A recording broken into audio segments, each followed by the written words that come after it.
আজ মহারাজের পাঠে এক নতুন জিনিস জানতে পারলাম। আমাদের ভগবান শ্রীকৃষ্ণ গীতার জ্ঞান সর্বপ্রথম দিয়েছিলেন অর্জুনকে নয়, সূর্যনারায়ণকে। এই কথাটি যখন তিনি অর্জুনকে বললেন, তখন অর্জুন অবাক হয়ে জিজ্ঞেস করল, আপনি তো সেদিন করে জন্মালেন, আপনি তো সূর্যনারায়ণ থেকে অনেক ছোট বয়সের, সূর্যদেব তো অনেক বড়, উনি তো আদিদেব, তাহলে আপনি কি করে জ্ঞান দিলেন?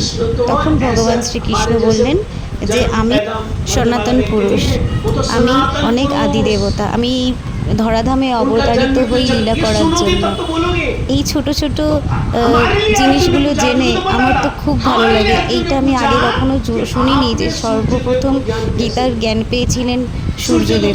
এবং আপনারা যদি এই ধরনের ছোট ছোট জিনিস যদি জানতে চান, তাহলে আমার চ্যানেলটাকে লাইক, শেয়ার এবং সাবস্ক্রাইব করুন। ধন্যবাদ।